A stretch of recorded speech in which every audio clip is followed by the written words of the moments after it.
দাদা, আপনি তো সবকিছু ফুলের উপর ছেড়ে দিয়েছিলেন, তাহলে আপনি ওকে চলে যেতে বললেন কেন? বলুন না দাদা, এমন কি হলো যে আপনি আপনার সিদ্ধান্তই বদলে ফেললেন?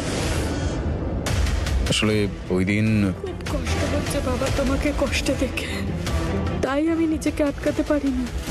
আমিও শুনেছি বাবা যে ফুল বৌমা 3 মাসের মধ্যে সব ছেড়ে চলে যেত, তাই তুমিও কিছু বুঝতে পারছো না বাবা। ওরও কিছু স্বপ্ন আছে, নিজের জন্য, নিজের মায়ের জন্য।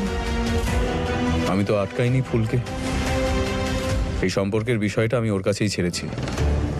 একটা মেয়ের কোথায় অধিকার থাকে সে নিজের জীবনের সিদ্ধান্ত নিতে পারে?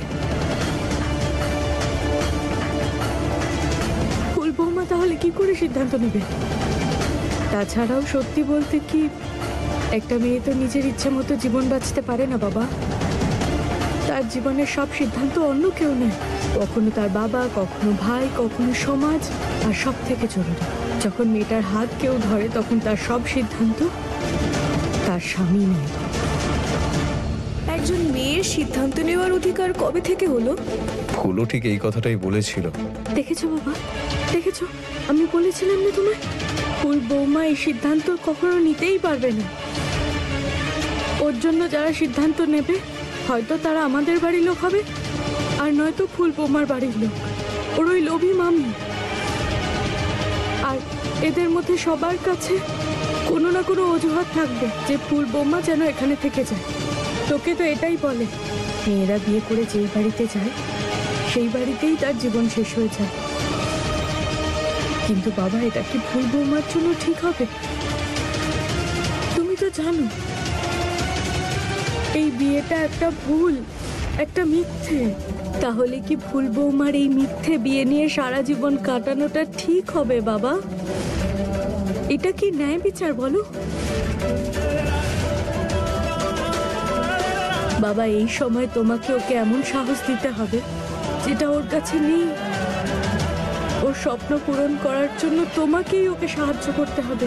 বেঁধে রেখো না ওকে এই সম্পর্কে, যে সম্পর্ক মিথ্যের উপর দাঁড়িয়ে আছে। আর যদি আমরা সমাজের কথা বলি, সমাজ তো বলার জন্যই আছে, তোমাকে বেঁধে রাখতে পারবে না। তোমার স্বপ্ন পূরণ হবে সেটা আমি বলছি না, কিন্তু তুমি যদি ওকে মিথ্যের মধ্যে রাখো তাহলে ফুল বৌমাকে অন্য কেউ মিথ্যের মধ্যে রাখবে, সারা জীবন কষ্ট পাবে এই বাড়িতেই, এই মানুষগুলোর সঙ্গে, এই সম্পর্কে, আর এই মিথ্যে বিয়েতে।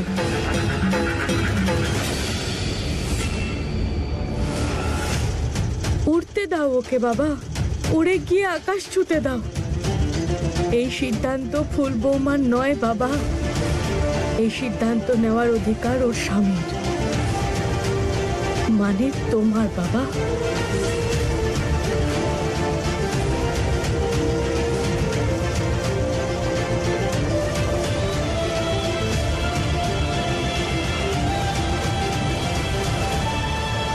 না, ফুলের সঙ্গে এমনটা আমি কখনোই হতে দেব না।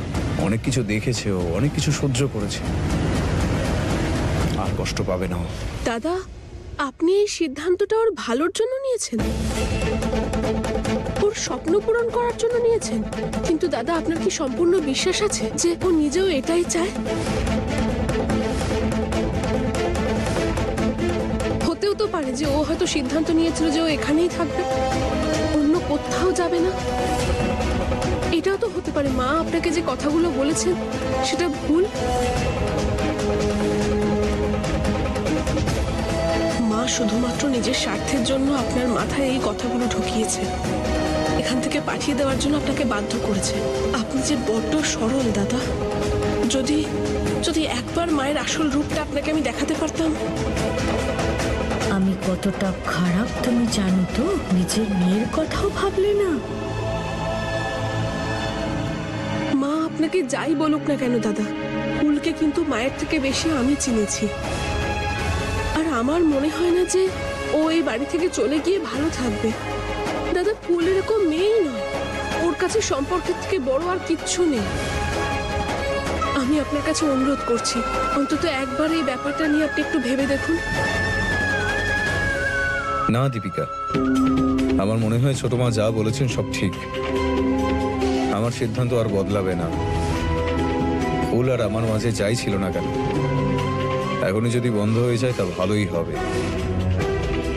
দীপিকা, তুমি কথা দাও, তুমি ফুলকে কিচ্ছু বলবে না।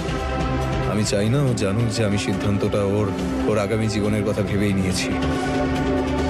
দীপিকা, আমায় কথা দাও, তুমি কথা দেবে ওই রাখির নামে যে রাখি তুমি আমায় পরিয়েছিলে।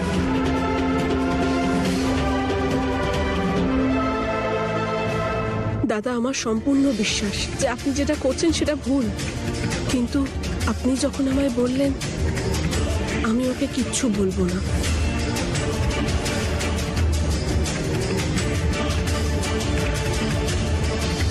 আমি এটাই ভেবেছি যে আমি ফুলের প্রত্যেকটা স্বপ্ন পূরণ করার দায়িত্ব নেব। তাতে যদি প্রয়োজন হয় এই পরিবারের থেকে আমি সব লুকিয়ে করব। ফুল পৃথিবীর সব ভালোটা ডিজার্ভ করে, কিন্তু যদি ওই বাড়িতে থাকতো, আমার জীবনে থাকতো, তাহলে সেই আনন্দ কখনো পেত না। ফুল এই বাড়িতে কখনো আসবে না, আমি ওকে আসতে দেব না।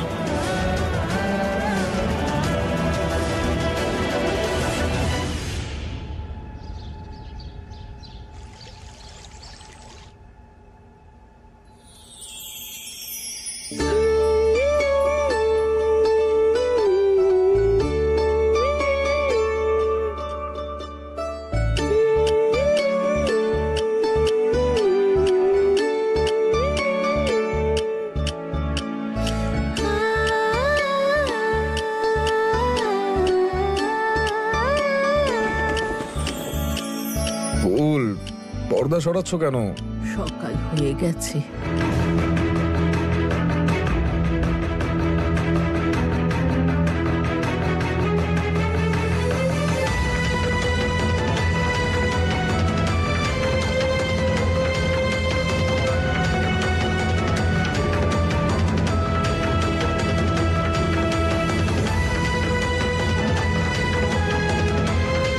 তুই ঠিক আছিস শোভন? হ্যাঁ, আমি ঠিক আছি। আমার কি হবে? বোধহয় কোনো স্বপ্ন দেখছিলাম আমি। চাটা খেয়ে নে, ঠান্ডা হয়ে যাবে।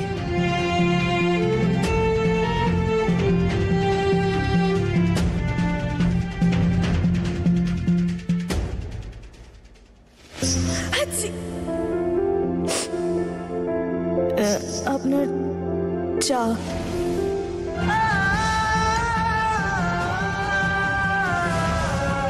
চা খেতে ইচ্ছে করছে না, খাবো না আমি চা, কিচ্ছু লাগবে না আমার।